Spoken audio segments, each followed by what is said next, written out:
my beautiful family? Welcome back to our channel. I'm so glad you're here. It's good to see you. If you clicked on this video, maybe you've been battling with fear.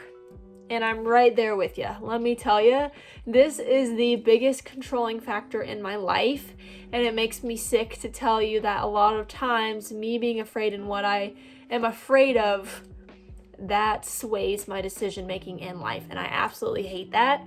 And so it's been something I've been trying to grow in. I've been trying to trust God more, trying to not be held captive by fear. So I thought I'd be vulnerable with you guys, raw with you guys, kind of tell you my journey with fear, what I do to be better about that, what I do to not be afraid, and things like that. So like I said, I'm learning.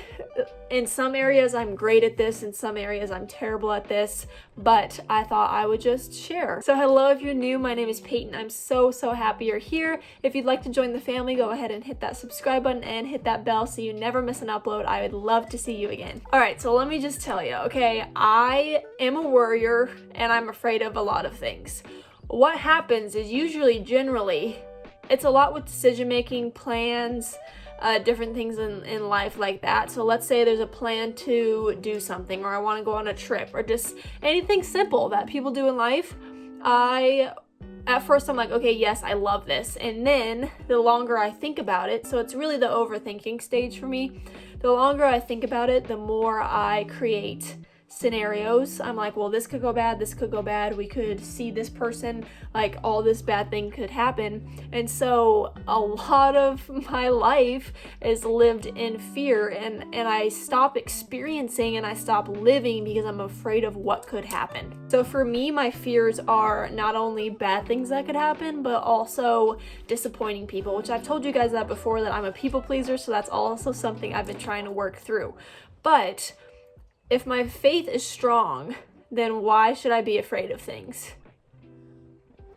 And if I trust God, God doesn't want us to live a life where we're constantly afraid of what's going to happen next.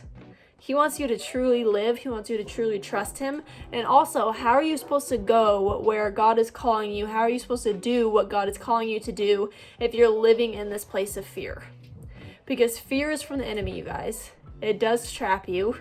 It does cripple you. I've had people come into my life lately who help me out of that fear and kind of pull me out of it, which is something I need. But I do want to get to the point where fear is not the first emotion I feel, and it's not the first place of thoughts that I go to.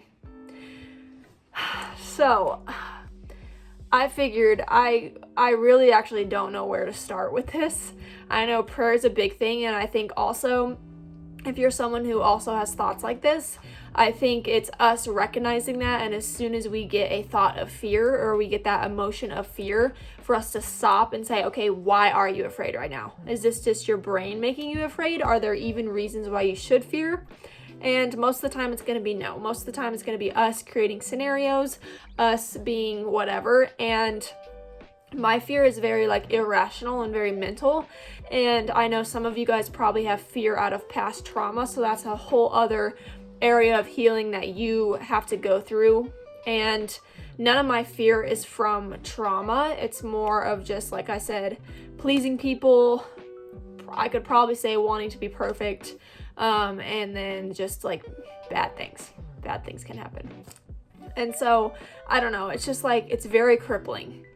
There were times this past summer with just everything going on where I felt absolutely terrified to drive at night, and I was like, I'm not driving at night. Someone could hurt me. Just fears, just irrational fears of God doesn't want you to not be able to go do and live out things because you're afraid. And clearly there's a difference between being cautious, aware of your surroundings, things like that, and not putting yourself into dangerous situations. But you guys, I am very careful and safe, and so my fear is just ruining my life. And something perfectly good and awesome, a really fun plan with friends, or I don't know, anything like that, gets ruined because I'm afraid of stupid things.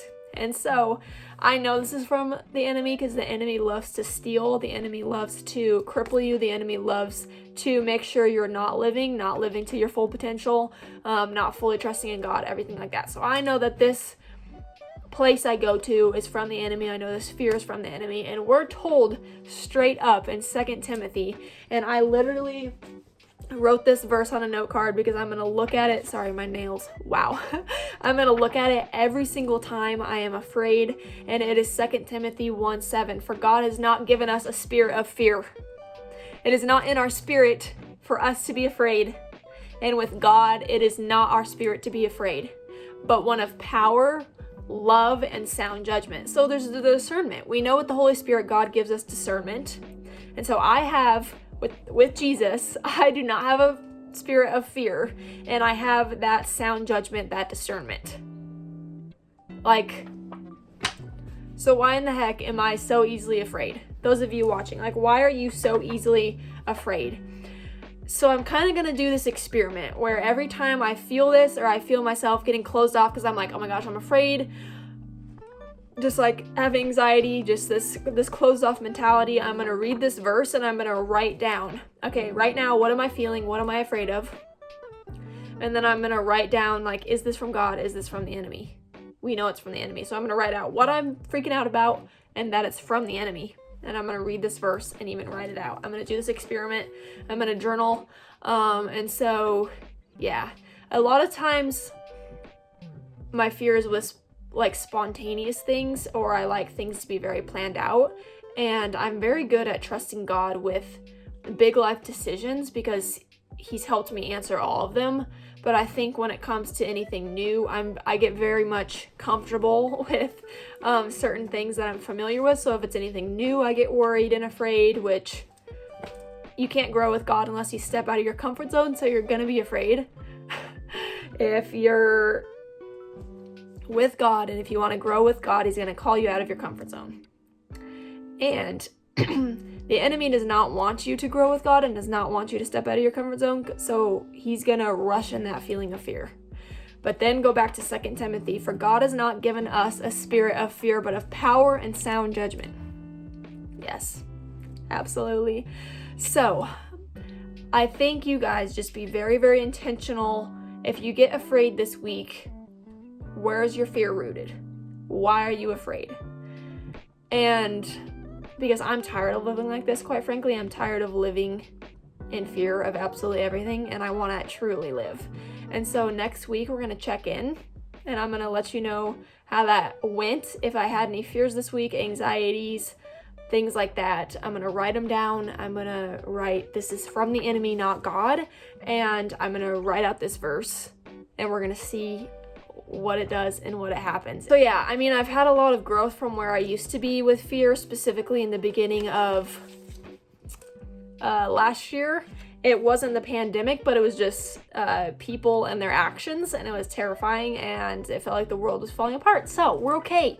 We're doing better. But yes, let's do this together. Write down what makes you anxious this week. What are you afraid of this week? Like, what comes up, and then speak God's words over it, because I know you can get through it. And I'll check in with you guys again next week. And maybe we'll do some updates on Instagram too. So if you want to follow me on Instagram, and we can kind of talk more personally on there. But yeah, I love you guys. I hope you guys have a great rest of your day. You have a spirit of power, love, and self-judgment, and not of fear. So remember that. 2 Timothy 1:7. But I will see all of your beautiful faces on Friday. Bye. Or to pick up the phone just to say what is up.